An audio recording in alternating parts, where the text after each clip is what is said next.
IPhone 16 launch होने वाला है और मेरा दिमाग ख़राब हुआ पड़ा है क्योंकि मैंने अभी नया आईफोन लिया। अब ये सिर्फ आईफोन वालों के साथ नहीं होता है, आई बिलीव हमारे यहाँ पे ना जो हमारे सिनेमाटोग्राफर थे, जब 13 प्रो मैक्स नया नया निकला था तो उन्होंने 1 TB का मॉडल 160 में मंगाया था अमेरिका से।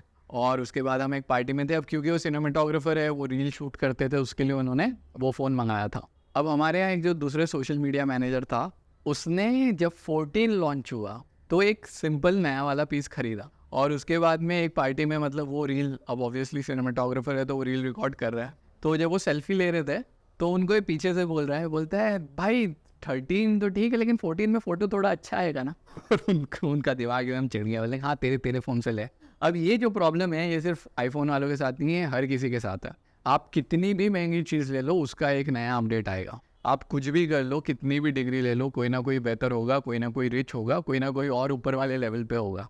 इससे कहते हैं कंटेंटमेंट, ठीक है। और मिर्ज़ा गालिब का एक शेर है कि 1000 ख्वाहिशें ऐसी कि हर ख्वाहिश पे दम निकले। बहुत निकले मेरे अरमान लेकिन फिर भी कम निकले।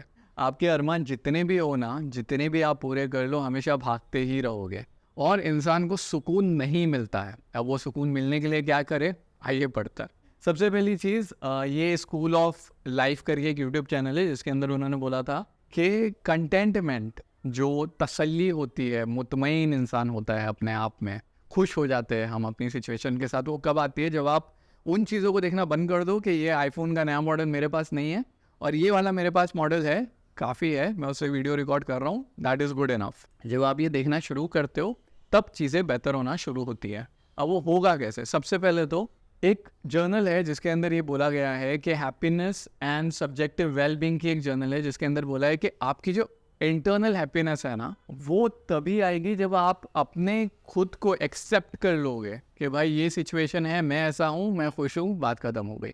अब यहाँ पे सबसे पहली चीज़ आती है, हो क्या रहा है पता है, हम दूसरे की तरफ देख रहे हैं और ये सोच रहे हैं कि उसकी सिचुएशन कितनी अच्छी है या ये चीज़ हमारे पास नहीं है। प्रॉब्लम ये है कि हमारे पास एक चीज़ है, हम उसको छोड़ के दूसरी चीज़ें देख रहे हैं, ये दिक्कत है। तो पहले तो देखना बंद करते हैं। तो यहाँ पे पहले आप ये लिखिए या ये सोचिए कि आपके पास क्या है। आपके पास हाथ है, पैर है, दिमाग है, फैमिली है, घर है, गाड़ी है, मे बी नहीं भी है, आसमान है, छत है, हवा है, सांस लेने की ताकत है, ये सारी चीज़ें आपके पास है। अब जब आप इन चीज़ों की एक लिस्ट बना रहे हो ना, तो मैं ये नहीं चाहता कि आप सिर्फ लिस्ट बनाओ, ये जो पूरा प्रोसेस है हम इसको सबको लिंक करेंगे, तो ये पहला स्टेप है। इस स्टेप के अंदर आपने एक बार उन चीज़ों की लिस्ट बना ली, अब आप उनसे सोचिए कि मैं इसे कर क्या सकता हूँ। अगर मेरे पास 2 घंटे फ्री है तो क्या मैं बाहर जा सकता हूँ, क्या मैं घूम सकता हूँ। अगर मेरे पास लेजर से ना हायाबुसा नहीं है, एक प्लेटिना है या एक यूनिकॉर्न है, एक पल्सर है, तो घूमा तो उससे भी जा सकता है ना भाई। तो अब मैं इससे क्या कर सकता हूँ, ये सवाल है। जब आप ये सवाल करते हो तो आप क्या करते हो पता है, आप ज़िंदगी को पूरी तरह से एक्सपीरियंस करना शुरू कर देते हो, क्योंकि अब आपकी जो एक्सपीरियंसेस है वो कहीं कोने में पड़े नहीं है कि ये चीज़ तो बकवास है तो मैं ये नहीं करूँगा, ये नहीं करूँगा, ये नहीं करूँगा। अगर लेजिस से अगर आपको पढ़ना है तो पढ़ाई तो फ़ोन पे भी हो सकती है, लैपटॉप में भी हो सकती है, क्लासेस में भी हो सकती है। सेम वे अगर आपको गेम खेलना है, चलो फीफा PS नहीं है अपने पास, पर फीफा फ़ोन के ऊपर भी तो खेला जा सकता है। कहीं ना कहीं आप कुछ ना कुछ तो एक्सपीरियंस कर रहे हो, वो ज़्यादा ज़रूरी है, राइट। यहाँ पे आप फुल एक्सपीरियंस करते हो। अब स्टोइसिज्म फॉर आर्टिस्ट के हिसाब से अगर मैं आर्टिस्ट के लिए डिटेल में जाऊँ, और ये हर किसी पे अप्लाई होगा, लेकिन हमारा जॉब है, हमारे दोस्त है और भी बहुत सारी चीज़ें। अक्सर इंसान ना इंस्टाग्राम रील देख रहा होता है जहाँ पे वो ये सोच रहा होता है कि यार ये वेकेशन स्पॉट बड़ा अच्छा है या ये लोगों का दोस्तों का ग्रुप कितना फ़न है। उसमें हम हमारा जो वक्त है वो मिस कर रहे हैं हमारे दोस्तों के साथ में या हमारे कलीग्स के साथ में। हमारी बिजनेस डील, आपको 50,000 की डील नहीं मिली, लेकिन आपको जो 5,000 की मिल रही है कम से कम वो तो ले लो, एटलीस्ट उतना तो कर लो, उसके अंदर तो एक्सपीरियंस करो, जी तो लो। जो अभी है उसको आप कैसे यूज़ करोगे, आपको ये सोचना है। जब आप ये सोचते हो तो आप एक फुल रियल वर्ल्ड में एक्सपीरियंस में चले जाते हो, रियलिटी में आ जाते हो। अब जब आप यहाँ पे हो ना और जब आप उसको यूज़ कर रहे हो, जब आप एक हिसाब से उससे एंगेज कर रहे हो, देखो सबसे पहली चीज़ तो जब आपने अभी का स्टॉक लिया तो आप फ्यूचर में नहीं हो कि फ्यूचर में मेरे पास बंगला आएगा, आप आज में आ गए हो। जब आप प्रेजेंट में आ गए हो और आप एंगेज करना शुरू करते हो उस चीज़ से, तो आप कनेक्ट करना शुरू करते हो अपने लोगों के साथ, अपनी चीज़ों के साथ, अपनी नॉलेज के साथ, अपनी ज़िंदगी के साथ। अब जब आप कनेक्ट कर रहे हो तो आप ग्रो करना शुरू करते हो। क्यों? क्योंकि आपको पता है ना मेरे साथ ये चीज़ें हैं, इससे मैं ये कर सकता हूँ। जब भी आप कोई चीज़ करना शुरू करोगे, that is the act of doing, you start learning. आप कोई भी काम करोगे तो उससे सीखोगे, सीखोगे तो क्या होगा, ग्रो करोगे। अब यहाँ पे आप दो चीज़ों पे ग्रो कर रहे हो, एक तो आप अपना काम कर रहे हो और दूसरा आप उसको एक्सेप्ट कर रहे हो। तो अभी आप कहीं और नहीं देख रहे हो और रुके भी नहीं हो, स्टक नहीं हो। आपके पास जो था, जैसा था, आपने उसको उठाया, काम करना शुरू किया। यहाँ पे अब बहुत इम्पॉर्टेंट चीज़, रियलिस्टिक एक्सपेक्टेशन आता है। अक्सर हम परेशान इसलिए रहते हैं क्योंकि हमने कोई अलग ही एक्सपेक्टेशन बना ली है। एक सिंपल एग्जांपल लेता हूँ आर्टिस्ट से हटके। जैसे किताब है, आप बोल रहे हो कि ये किताब मुझे आज रात में पढ़नी है क्योंकि कल एग्ज़ाम है। नहीं होने वाला, आप कंटेंट नहीं होने वाले, खुश नहीं होने वाले। तो अगर आप खुद का एक अंडरस्टैंडिंग लगा लो कि मेरी क्या कैपेसिटी है, उस हिसाब से अगर आप उतना गोल अचीव कर पाओ तो खुद को पार्टी दे देना, सिंपल एज दैट। यहाँ पे 3 चीज़ें आती है। सबसे पहले आपकी पावर, आपकी स्ट्रेंथ क्या है। दूसरा, आपके पास वक्त कितना है। देखो, स्ट्रेंथ आपके पास पूरी दुनिया भर की भी हो, लेकिन अगर आपके पास वक्त कम है तो क्या करोगे उस स्ट्रेंथ का। इसके लिए वक्त के साथ में पावर और सपोर्ट भी बहुत ज़्यादा ज़रूरी होता है। लोगों के पास अक्सर वक्त होता है, ताकत होती है, लेकिन कई बार कोई सपोर्ट करने वाला नहीं होता है, या कई बार वो ऐसे इन्वायरमेंट में नहीं होते जहाँ पे सपोर्ट मिले। अभी जब आप ये असेस करते हो ना कि आपका नेटवर्क क्या है, आपके गोल्स क्या है, आपकी स्ट्रेंथ क्या है, टाइमिंग क्या है, उस हिसाब से अब आपको समझ में आता है कि बॉस पूरी बुक तो पढ़ के नहीं होने वाली, 2 चैप्टर पढ़ लो काफ़ी हो जाएगा। पास होने जितने मार्क्स आ जाएंगे या उससे ऊपर आ जाएंगे, मैं यहाँ पे इतने पे खुश हो सकता हूँ।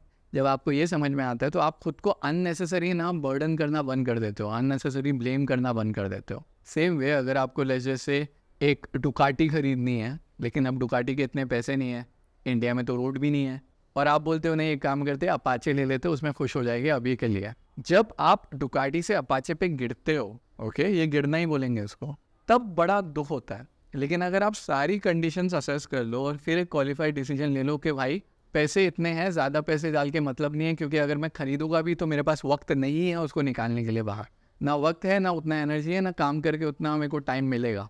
मेरे डैड अक्सर एक बात बोलते हैं कि जो है ना, अगर अभी तुम्हारे पास वक्त है तो इस्तेमाल कर लो, क्योंकि ऐसा भी होगा कि आज से 10 साल के बाद तुम्हारे कंप्यूटर के अंदर या तुम्हारे शोकेस के अंदर 2-3 PS पड़े होंगे, लेकिन तुम्हारे पास खेलने के लिए वक्त नहीं होगा। अब यहाँ पे जब आप वो असेस कर रहे हो कि भाई मेरे पास कितना वक्त है, तो सेंस क्या बनता है, दुकाटी खरीदने का या अपाचे खरीदने का। जब यहाँ से आप एक्सेप्ट कर रहे हो ना अपाचे को, तो आपको उसमें डुकाटी इतनी खुशी मिलेगी। तो यहाँ पे आप रियलिस्टिक एक्सपेक्टेशन लेके, अपने गोल्स को लेके या खुद को लेके आप ये चीज़ खरीदते हो, या आप ये काम करते हो, या आप ये गोल सेट करते हो। अब जब आपने ये सेट किया तो आपने क्या किया पता है, आप ना अभी तक एक बहुत हैवी वर्जन देख रहे थे, वर्जन 20.0 खुद का, और अभी आपने खुद को वर्जन 2.80 पे लेके आए हो। ओके, जब आप अपने आप को 2.0 वर्जन पे लेके आते हो तो आप में अपने आप एक ह्यूमिलिटी आ जाती है।